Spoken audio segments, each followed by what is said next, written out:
9 Reading list and bibliography. We have now finished our study of computer networks, but this is only the beginning. Many interesting topics have not been treated in as much detail as they deserve, and others have been omitted altogether for lack of space. In this chapter, we provide some suggestions for further reading and a bibliography, for the benefit of readers who wish to continue their study of computer networks. 9.1 Suggestions for further reading. There is an extensive literature on all aspects of computer networks. 2 journals that publish papers in this area are Ieee/ACM Transactions on Networking and Ieee Journal on Selected Areas in Communications. The periodicals of the ACM Special Interest Groups on Data Communications, SIGCOM, and Mobility of Systems, Users, Data, and Computing, SIGMobile, publish many papers of interest, especially on emerging topics. They are Computer Communication Review and Mobile Computing and Communications Review. Ieee also publishes 3 magazines: Ieee Internet Computing, Ieee Network Magazine, and Ieee Communications Magazine that contain surveys, tutorials, and case studies on networking. The first 2 emphasize architecture, standards, and software, and the last tends toward communications technology, fiber optics, satellites, and so on. There are a number of annual or biannual conferences that attract numerous papers on networks. In particular, look for the SIGCOM Conference, NSDI, Symposium on Networked Systems Design and Implementation, MobiSys, Conference on Mobile Systems, Applications, and Services, SOSP, Symposium on Operating Systems Principles, and OSDI, Symposium on Operating Systems Design and Implementation. Below we list some suggestions for supplementary reading, keyed to the chapters of this book. Many of the suggestions are books of chapters in books, with some tutorials and surveys. Full references are in Secretary 9.29.1.1 Introduction and General Works, The Internet Book, 4th edition. Anyone looking for an easygoing introduction to the internet should look here. Describes the history, growth, technology, protocols, and services of the internet in terms that novices can understand, but so much material is covered that the book is also of interest to more technical readers. Computer Communication Review, 25th Anniversary Issue, January 1995. For a first look at how the internet developed, this special issue collects important papers up to 1995. Included are papers that show the development of TCP, multicast, the DNS, Ethernet, and the overall architecture. Krivella and Krishnamurthy, Internet Measurement. How do we know how well the internet works anyway? This question is not trivial to answer, because no one is in charge of the internet. This book describes the techniques that have been developed to measure the operation of the internet, from network infrastructure to applications. Ieee Internet Computing, January-February 2000. The first issue of Ieee Internet Computing in the new millennium did exactly what you would expect. It asked the people who helped create the internet in the previous millennium to speculate on where it is going in the next one. The experts are Paul Barron, Lawrence Roberts, Leonard Kleinrock, Stephen Crocker, Danny Cohen, Bob Metcalfe, Bill Gates, Bill Joy, and others. See how well their predictions have fared over a decade later. Kipnis, Beating the System, Abuses of the Standards Adoption Process. Standards committees try to be fair and vendor neutral in their work, but unfortunately there are companies that try to abuse the system. For example, it has happened repeatedly that a company helps develop a standard and then after it is approved, announces that the standard is based on a patent it owns and which it will license to companies that it likes and not to companies that it does not like at prices that it alone determines. For a look at the dark side of standardization, this article is an excellent start. Hafner and Lunn, Where Wizards Stay Up Late. Norton, A Brief History of the Future. Who Invented the Internet, Anyway? Many people have claimed credit. And rightly so, since many people had a hand in it, in different ways. There was Paul Barron, who wrote a report describing packet switching. There were the people at various universities who designed the ARPANET architecture. There were the people at BBN who programmed the first IMPs. There were Bob Cannon Vincerf who invented TCP/IP, and so on. These books tell the story of the internet, at least up to 2000, replete with many anecdotes. 9.1. To the Physical Layer, Bellamy, Digital Telephony, 3rd edition. For a look back at that other important network, the telephone network, this authoritative book contains everything you ever wanted to know and more. Particularly interesting are the chapters on transmission and multiplexing, digital switching, fiber optics, mobile telephony, and DSL. Lee, satellite-based internet. A tutorial internet access via satellite is different from using terrestrial lines. Not only is there the issue of delay, but routing and switching are also different. In this paper, the authors examine the issues related to using satellites for internet access. Joel, Telecommunications and the Ieee Communications Society for a compact, but surprisingly comprehensive history of telecommunications, starting with the telegraph, and ending with 802.11. This article is the place to look. It also covers radio, telephones, analog and digital switching, submarine cables, digital transmission, television broadcasting, satellites, cable TV, optical communications, mobile phones, packet switching, the ARPANET, and the internet. Palais, Fiber Optic Communication, 5th edition. Books on fiber optic technology tend to be aimed at the specialist, but this one is more accessible than most. It covers waveguides, light sources, light detectors, couplers, modulation, noise, and many other topics. So, the UMTS air interface in RF engineering. This book provides a detailed overview of one of the main 3G cellular systems. It is focused on the air interface, or wireless protocols, that are used between mobiles and the network infrastructure. Want RFID Explained. Once book is an easy to read primer on how the unusual technology of the RFID physical layer works. It covers all aspects of RFID, including its potential applications. Some real-world examples of RFID deployments and the experience gained from them is also covered. 9.1.3 The Data Link Layer, CASIM, delivering carrier Ethernet. Nowadays, Ethernet is not only a local area technology. The new fashion is to use Ethernet as a long-distance link for carrier-grade Ethernet. This book brings together essays to cover the topic in depth. Lin and Costello, Error Control Coding, 2nd edition. Codes to detect and correct errors are central to reliable computer networks. This popular textbook explains some of the most important codes, from simple linear Hamming codes to more complex low-density parity check codes. It tries to do so with the minimum algebra necessary, but that is still a lot. Stallings, Data, and Computer Communications, 9th edition. Part 2 covers digital data transmission and a variety of links, including error detection, error control with retransmissions, and flow control. 9.1.4 The Medium Access Control Sublayer, Andrews and others, Fundamentals of Wii Maximum. This comprehensive book gives a definitive treatment of Wii Maximum technology, from the idea of broadband wireless, to the wireless techniques using OFDM and multiple antennas, through the multi-access system. Its tutorial style gives about the most accessible treatment you will find for this heavy material. GAST, 802.11 Wireless Networks, 2nd edition. For a readable introduction to the technology and protocols of 802.11, this is a good place to start. It begins with the MAXIM layer, then introduces material on the different physical layers and also security. However, the 2nd edition is not new enough to have much to say about 802.11n. Perelman, Interconnections, 2nd edition.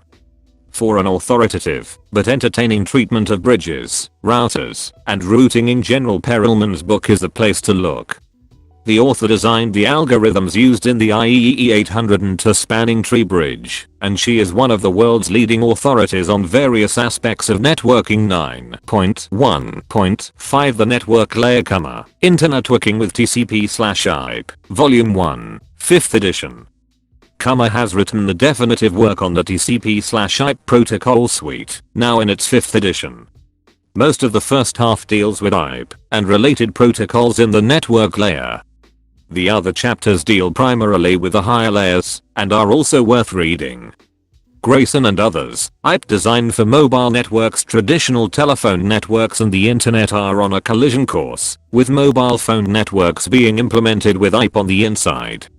This book tells how to design a network using the Ieee protocols that supports mobile telephone service.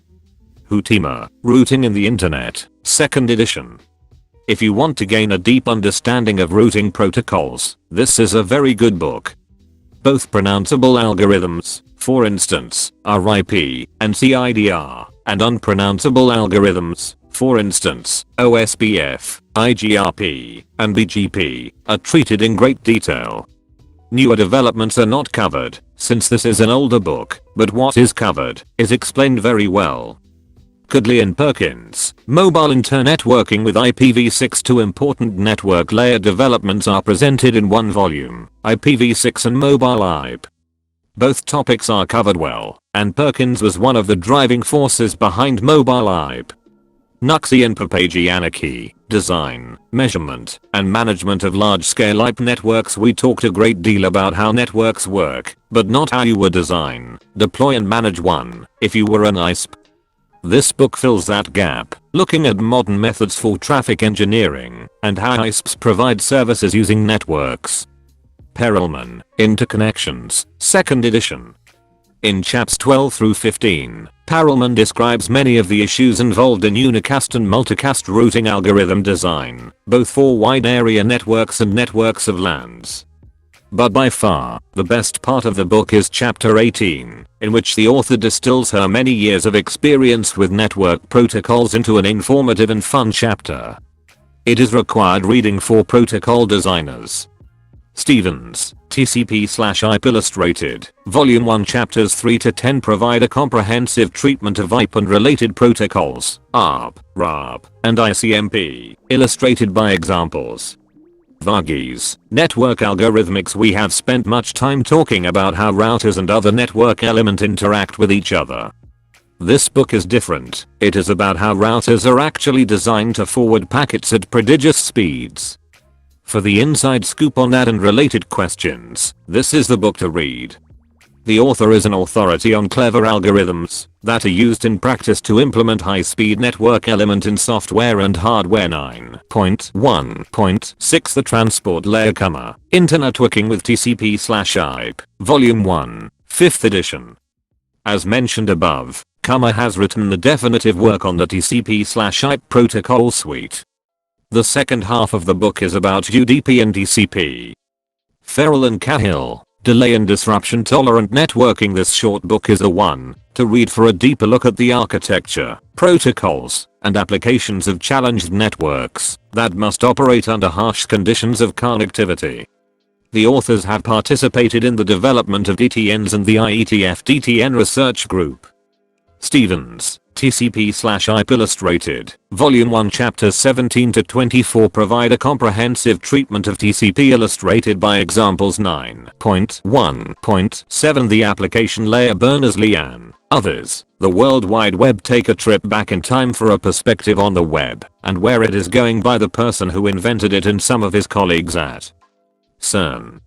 The article focuses on the web architecture, URLs, HTTP, and HTML, as well as future directions, and compares it to other distributed information systems.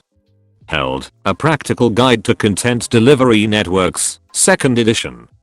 This book gives a down-to-earth exposition of how CDNs work, emphasizing the practical considerations in designing and operating a CDN that performs well.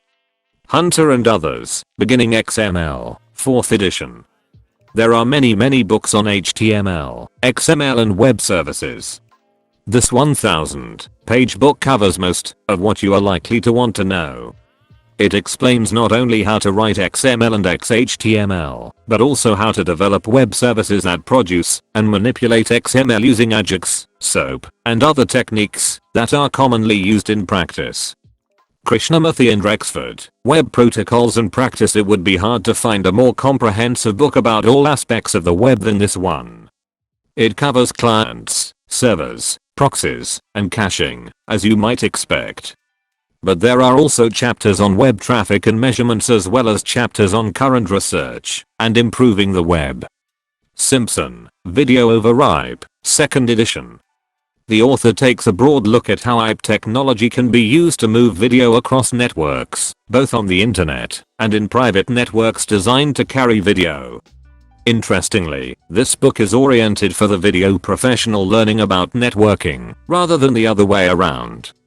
Wittenberg, Understanding Voice over IP Technology. This book covers how Voice over IP works, from carrying audio data with the IP protocols and quality of service issues, through to the SIP and H323 suite of protocols.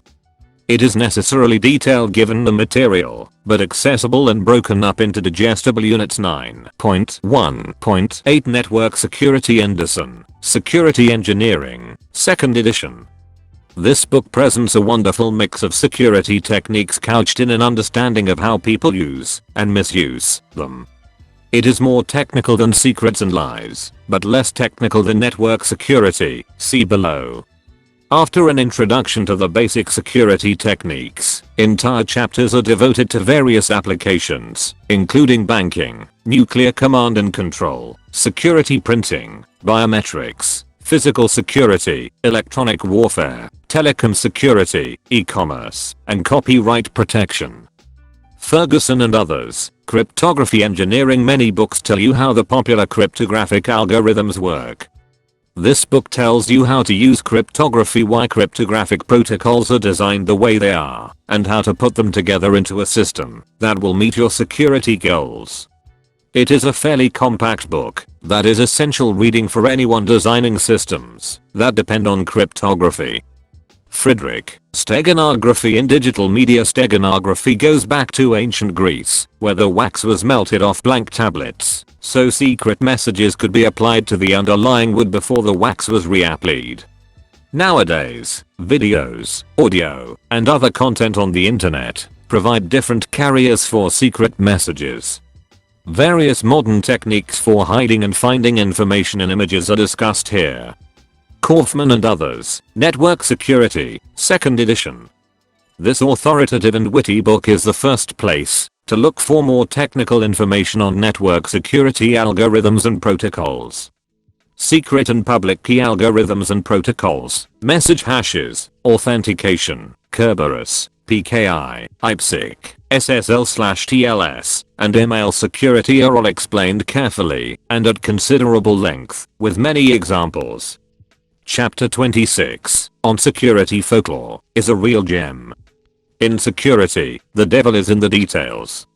Anyone planning to design a security system that will actually be used will learn a lot from the real-world advice in this chapter. Sknelia, Secrets and Lies. If you read Cryptography Engineering from cover to cover, you will know everything there is to know about cryptographic algorithms. If you then read Secrets and Lies cover to cover, which can be done in a lot less time, you will learn that cryptographic algorithms are not the whole story. Most security weaknesses are not due to faulty algorithms or even keys that are too short, but to flaws in the security environment. For a non-technical and fascinating discussion of computer security in the broadest sense, this book is a very good read. Skoudis and Liston, Counter-Hack Reloaded, 2nd edition. The best way to stop a hacker is to think like a hacker. This book shows how hackers see a network and argues that security should be a function of the entire network's design, not an afterthought, based on one specific technology. It covers almost all common attacks, including the social engineering types that take advantage of users who are not always familiar with computer security measures.